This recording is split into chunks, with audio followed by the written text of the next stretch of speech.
क्या immunotherapy cancer relapse और recurrence को रोकती है? तो अगर कोई ब्लैंकेट स्टेटमेंट ऐसा देना है कि इम्यूनोथेरेपी कैंसर ठीक कर देती है तो ये गलत स्टेटमेंट है। कैंसर के वापस आने के क्या कारण होते हैं? जो डायग्नोसिस के टाइम पे आपकी स्टेज होती है वो अपने आप में ही एक रिस्क फैक्टर होता है कैंसर के वापस आने का। कुछ कण ब्लड में रह जाते हैं जो कि बाद में रिलैप्स कर जाते हैं।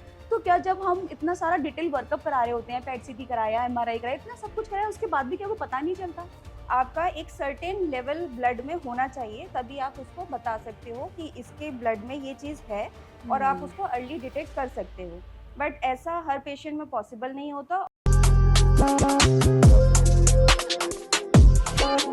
हाय एवरीवन, जैसा कि आप जानते हो मैं मेरे यूट्यूब चैनल पे बहुत सारे renowned and very senior oncologist के साथ इंटरव्यू करती हूँ और उसमें हम वही टॉपिक डिस्कस करते हैं जो आप लोगों के ज़्यादातर पूछे जाने वाले क्वेश्चंस होते हैं।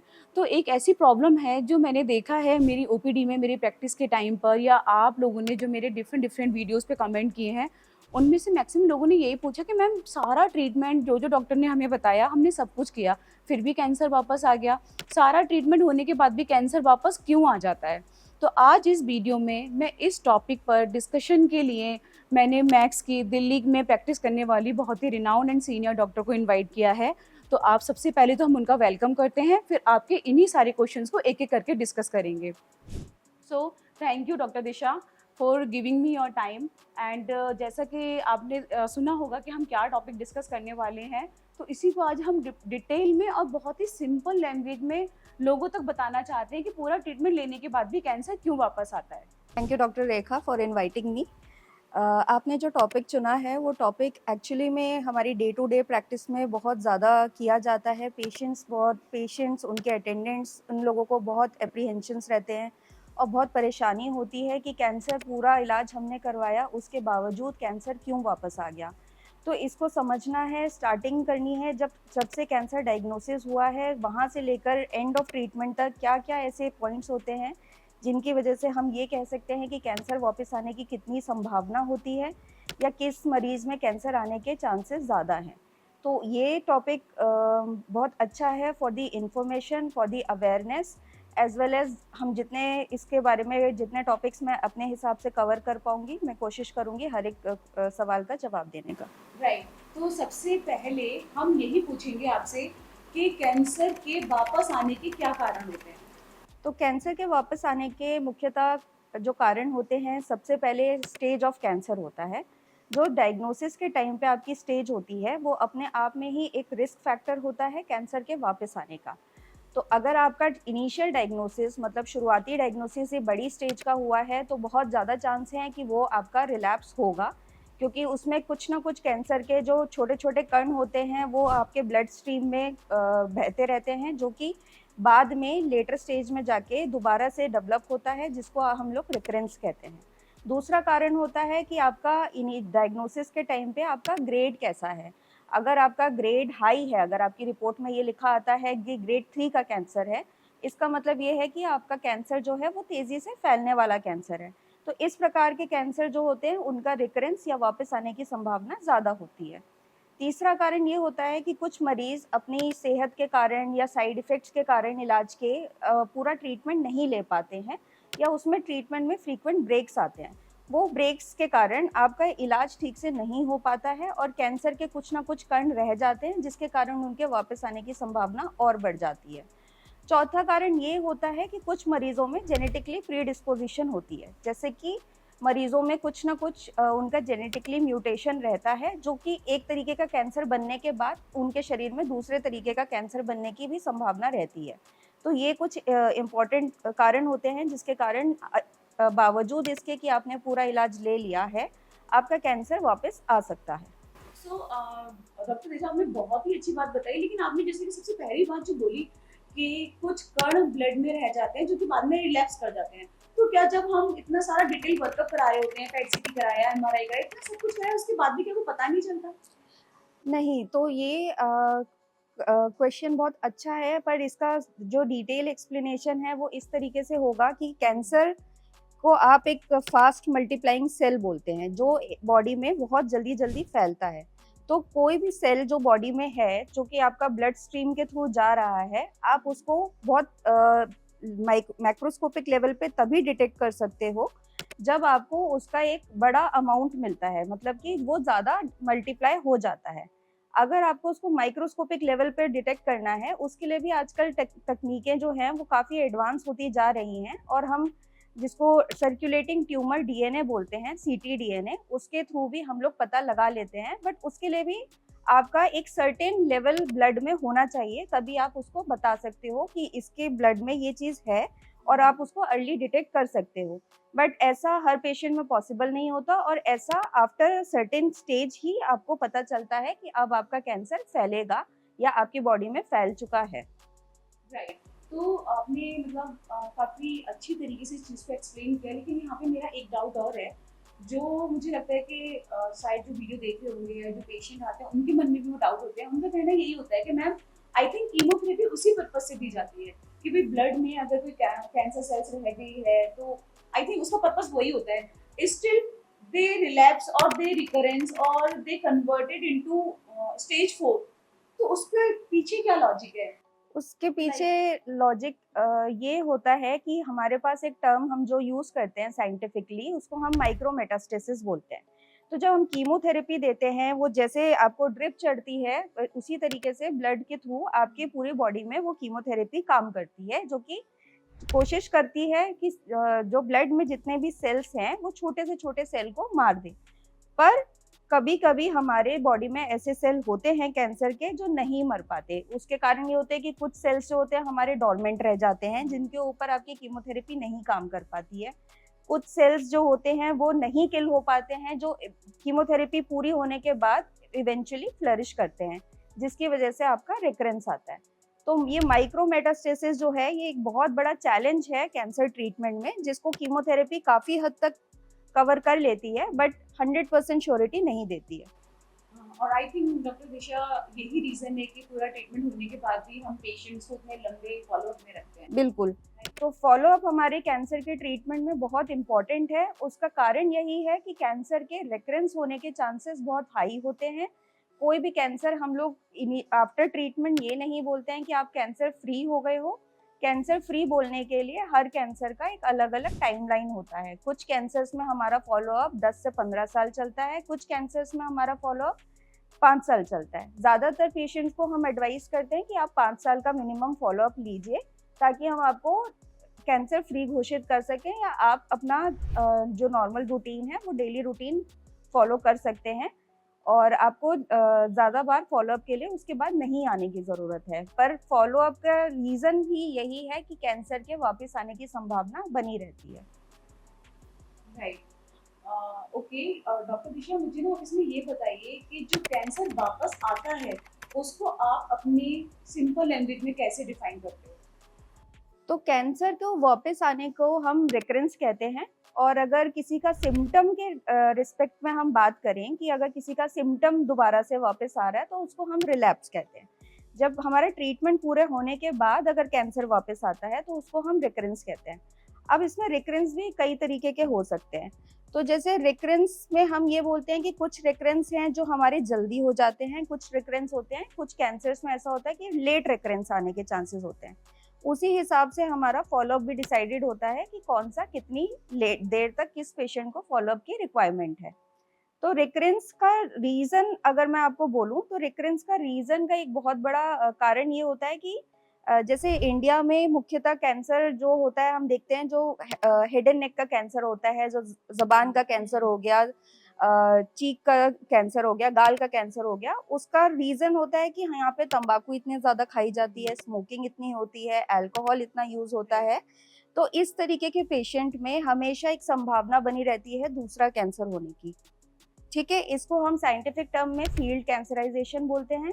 इसमें ये होता है कि यदि किसी ने मान लीजिए स्मोकिंग करी है, तो उसका मुंह से लेकर फेफड़े तक का पूरा भाग उस चीज़ से एक्सपोज्ड है। तो जहाँ जहाँ वो स्मोकिंग का असर आएगा, वहाँ वहाँ पर उसको म्यूटेशन होने के चांसेस हैं, वहाँ वहाँ उसको और तरीके का कैंसर होने के चांसेस हैं।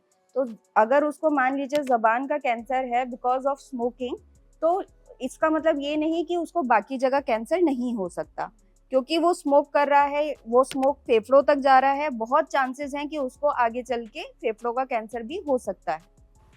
राइट। तो इसका मतलब अगर पेशेंट रिकरेंस के साथ आ रहा है तो ये बहुत ज़रूरी है कि हम उसको दोबारा से इन्वेस्टिगेट करें, बिल्कुल क्योंकि बहुत बार क्वेश्चन ऐसा किया जाता है पेशेंट से कि मैम ऑलरेडी कैंसर था, अब ये आ जाएगा, दोबारा बायोप्सी क्यों करा रहे हो? बिल्कुल बट जैसे कि डॉक्टर दिशा ने बोला कि एक तो ये कंफर्म करना है कि वो कैंसर सेम वापस आया है या कोई नया वापस आ गया है। बिल्कुल तो इसीलिए कभी भी रिपीट बायोप्सी होती है तो उसके पीछे एक बहुत बड़ा रीजन होता है कंफर्म करना डायग्नोसिस को, ताकि उसके अकॉर्डिंगली हम ट्रीटमेंट दें। तो इसके बाद मैं आपसे ये जानना चाहती हूँ कि जैसे कि आपने रिकरेंस एक्सप्लेन किया एंड एक होता है मैट्स, तो उसको रिकरेंस से कैसे डिफरेंशिएट करना है? तो रिकरेंस आपका उसी कैंसर का दोबारा वापस आने को भी रिकरेंस बोलते हैं, और अगर आपकी बॉडी में कोई इलाज के पूरा होने के बाद कोई नया कैंसर आ जाता है उसको हम सेकेंड प्राइमरी यानी कि दूसरा कैंसर बोलते हैं। और मेट्स जो होते हैं, मेट्स जो आपका है वो पार्ट ऑफ रिकरेंस है, क्योंकि आपकी बॉडी में सेम कैंसर था, वो इलाज हुआ, और इलाज होने के बाद ज़रूरी नहीं कि इलाज पूरा होने के बाद वो मेट्स आएंगे। कई बार ऐसा होता है कि इलाज का असर नहीं आ पाता और इलाज के दौरान ही कैंसर फैल जाता है। जब कैंसर फैल जाता है उसको हम मेटास्टेटिक कैंसर बोलते हैं। ओके, ये थोड़ा सा ट्रिकी क्वेश्चन है, मुझे ऐसा लगता है कि इसके बारे में डिस्कशन बनता है कि जब एक कैंसर का ट्रीटमेंट पूरा हुआ और अगर वो रिकरेंस हो रहा है, चाहे वो उसी जगह वापस आ रहा है या किसी और साइट में आ रहा है, तो उसका ट्रीटमेंट सेम होगा या डिफरेंट होगा? उसका देखिए, जब भी कैंसर दोबारा वापस आता है तो सबसे पहले हमें जैसा कि आपने पहले बोला, उसकी बायोप्सी और उसका वर्कअप दोबारा से किया जाता है। ठीक है, बायोप्सी में हमें दोबारा से देखना होता है, जैसे कि मैंने पहले बोला था कि स्टेज क्या है पेशेंट की, ग्रेड क्या है पेशेंट का, क्योंकि ग्रेड से हमें पता चल जाता है कि ये किस तरीके का कैंसर है। कई बारी हिस्टोपैथोलॉजी में टाइप ऑफ कैंसर भी बदल जाते हैं, तो ज़रूरी नहीं है कि आपका जो पहले का कैंसर है जिसका आपने इलाज कराया था वो सेम टाइप का कैंसर हो। इस तरीके का हमने चेंजेस जो हैं, अक्सर हम हमारे पास ब्रेस्ट कैंसर की महिलाएं आती हैं ब्रेस्ट कैंसर के साथ, कुछ टाइम के बाद रिकरेंस के साथ आती हैं। उसमें हम बहुत आसानी से उनको ये चीज़ समझा पाते हैं रिकरेंस में कि ज़रूरी नहीं है कि आपका जो कैंसर पहले था, जो टाइप का कैंसर पहले था और जो इलाज पहले हुआ, वही सारी दवाइयाँ इस बारी के रिकरेंस में होंगी, क्योंकि ट्यूमर है उसको बदलना की उसकी अपनी प्रवृत्ति है, वो अपना चेंजेस करता रहता है, म्यूटेशन करता रहता है। तो बहुत हाई चांसेस होते हैं कि आपको बायोप्सी में दूसरे टाइप का कैंसर मिल जाए। इसीलिए आपको बायोप्सी करना दूसरे कैंसर या रिकरेंस के कैंसर में इतना ही इम्पोर्टेंट होता है जितना आपको प्राइमरी ट्रीटमेंट में इम्पोर्टेंट होता है। इसको हम अगर साइंटिफिक लैंग्वेज में बोलें तो इसे हम ट्यूमर हेट्रोजेनाइटी से भी समझ सकते हैं, बट वो थोड़ा सा आसान भाषा में लोगों को समझाने में मुश्किल होगा। बट आप ये समझ लीजिए कि कैंसर को बदलने की, कैंसर सेल की बदलने की अपनी प्रवृत्ति होती है, तो ये बदल सकता है। ओके, डॉक्टर दिशा, मेरा मेरा एक क्वेश्चन और है, क्या जो हम प्राइमरी कैंसर की ट्रीटमेंट देते हैं, क्या उससे भी इंड्यूस हो सकता है सेकंड कैंसर? बिल्कुल, ये चीज़ समझने की बहुत ज़रूरत है कि कोई भी ट्रीटमेंट जो होता है वो साइड इफ़ेक्ट फ्री नहीं होता है। चाहे वो आपका कीमोथेरेपी हो, चाहे वो आपका रेडिएशन हो, या फिर आप ऐसा भी समझ सकते हैं कि डे टू डे बेसिस में भी आप जो दवाइयाँ लेते हैं उसमें भी कुछ ना कुछ साइड इफ़ेक्ट होता है। तो कोई भी हम लोग इस तरीके का क्लेम नहीं करते कि कोई भी ट्रीटमेंट जो है वो साइड इफ़ेक्ट फ्री है। अब अगर साइड इफ़ेक्ट्स की हम बात करते हैं तो कीमोथेरेपी, कुछ इस तरीके के कुछ एजेंट्स हैं कीमोथेरेपी में जो कि जाने जाते हैं लॉन्ग टर्म में खुद से कैंसर इंड्यूस करने के लिए, कि जो आपके लेटर स्टेजेस ऑफ लाइफ में कैंसर करवा सकते हैं। इस तरीके की चीज़ें जो होती हैं वो हम चाइल्डहुड कैंसर या ऐसे बच्चे जिनको बचपन में कैंसर हुआ है और ट्रीटमेंट मिला है कीमोथेरेपी से, उसमें ज़्यादा चांसेस होते हैं कि अडल्ट लाइफ में या बड़े होने पे उनको किसी दूसरे प्रकार का कैंसर हो जाए। जैसे कि हमारे पास बच्चे हॉजकिन लिम्फोमा के आते हैं, उसमें एक चांस होता है कि उनको बड़े होके 25 से 30 साल में ल्यूकीमिया, जो कि ब्लड कैंसर होता है, वो होने की संभावना होती है, जिसका जो कि कीमोथेरेपी का एक रिस्क है। ओके, एक ना बहुत ही ज़रूरी क्वेश्चन है। ये क्वेश्चन मुझे एक्चुअली बहुत आया है मेरे यूट्यूब वीडियोस पर कि मैम ऐसा कैसे पॉसिबल है कि, फॉर एग्जांपल मैं केस देके बताती हूँ, जैसे कि हेड एंड नेक मैक्सिमम हमारे इंडिया में मोस्ट कॉमन कैंसर है, अगर हम मेल की बात करें तो अगर वो हेड एंड नेक कैंसर के लिए ट्रीटमेंट ले रहे हैं, ट्रीटमेंट के दौरान ऐसा पॉसिबल है कि वो कहीं और कैंसर फैल जाए? क्योंकि मुझे अक्सर लोगों ने बोला है कि मैम हम ट्रीटमेंट पे थे और ट्रीटमेंट के दौरान कुछ और सिम्टम्स आए, डॉक्टर ने वर्कअप कराया, तब पता चला कि ये कैंसर कहीं और आ गया या उसी जगह वापस आ गया। तो ये कितना पॉसिबल है और मतलब आई मीन उसका क्या प्रोग्नोसिस आप एक्सप्लेन करोगे? तो अगर किसी को भी ट्रीटमेंट के दौरान कैंसर वापस आता है, सबसे पहले तो उसका प्रोग्नोसिस खराब ही हो जाता है वहाँ से। इट मींस कि वो ट्रीटमेंट को रिस्पॉन्स नहीं कर रहा है, इसका मतलब कि उसके शरीर में जिस तरीके का कैंसर है वो रेजिस्टेंट टाइप का कैंसर है, वो इलाज को नहीं रिस्पॉन्स कर रहा है, तो प्रोग्नोसिस अपने आप में खराब हो जाता है। कई बार इसका रीजन पेशेंट की आदतें खुद भी होती हैं। कई बार इलाज के दौरान भी पेशेंट बहुत बार समझाने के बावजूद भी शराब पीना नहीं बंद करते हैं, तंबाकू खाना नहीं बंद करते हैं, स्मोकिंग नहीं बंद करते हैं, जिसके कारण रिस्पॉन्स आने के चांसेस थोड़े से कम और हो जाते हैं और कैंसर के फैलने के चांसेस बढ़ जाते हैं। ट्रीटमेंट के दौरान आप ये पहले से प्रिडिक्ट नहीं कर सकते हैं कि आपका कैंसर फैलेगा ही, क्योंकि वो कैंसर की इनहेरेंट नेचर है, ट्रीटमेंट को रिस्पॉन्स करेगा या नहीं करेगा। बट ये है कि आपके कुछ अपनी आदतें और कुछ ट्यूमर का टाइप ये डिसाइड करता है कि आपका ट्रीटमेंट के दौरान कैंसर फैल सकता है या नहीं फैल सकता है। राइट, ये तो एक कितना जरूरी टॉपिक है डिस्कशन का, क्योंकि आई थिंक डॉक्टर साहब आप भी देखते होंगे अपनी ओपीडी में कि जब पेशेंट आते हैं ना तो आपसे श्योरिटी चाहते हैं, राइट, कि कितने परसेंट चांसेस है ठीक होने के। मुझसे कितनी बार बोलते हैं कि मैडम अगर अच्छा ये डायग्नोस हुआ, ये स्टेज है, हम पूरा ट्रीटमेंट लेंगे, बिल्कुल ठीक हो जाएंगे।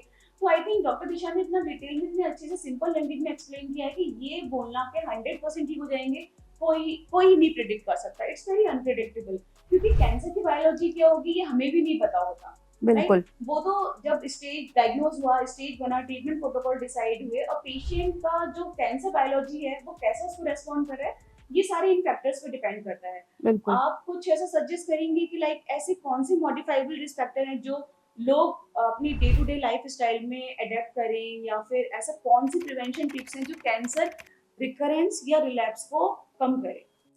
देखिए, कैंसर के लिए मैं सबसे बोलूँगी पहले तो अवेयरनेस बहुत ज़रूरी है। अभी भी बहुत सारे लोग हैं जिनमें अवेयरनेस की कमी है।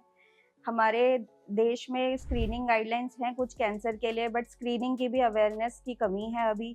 हम लोग खुद देखते हैं कि अर्बन सिटीज़ में भी जो पढ़ी लिखी महिलाएं हैं वो भी स्क्रीनिंग के लिए नहीं जा पाती हैं। सर्वाइकल कैंसर के लिए हमारे पास स्क्रीनिंग ऑप्शंस अवेलेबल हैं, पर वो भी लोग नहीं करते हैं। तो awareness is the first step कि आप कैंसर को जल्दी से जल्दी पकड़ें। जितना जल्दी उसको पकड़ेंगे उतना उसके पूरी तरीके से जाने के चांसेस बढ़ जाएंगे।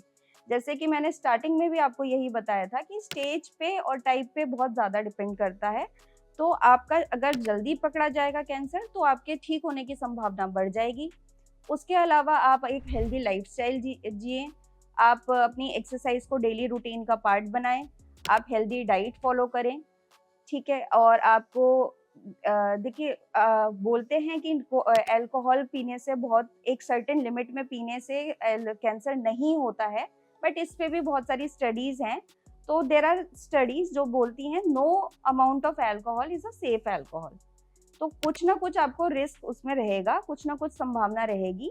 स्मोकिंग एक और चीज़ हो गई, हमारे इंडिया में तंबाकू है, तंबाकू एक और चीज़ हो गई। तो ये सारे जो हैबिट्स हैं, आप अपनी हैबिट्स थोड़ी सी चेंज करिए, हेल्दी लाइफस्टाइल अपनाइए और अवेयर रहिए, अपनी बॉडी को लेके अवेयर रहिए। कुछ भी चेंजेस होता है, कुछ भी डाउट आपको लगता है तो आप जाके जनरल फिजिशियन, नॉर्मल डॉक्टर से मिलिए, जो कि आपको हो सकता है बाद में ऑन्कोलॉजिस्ट के पास रेफर करे, but awareness is the key.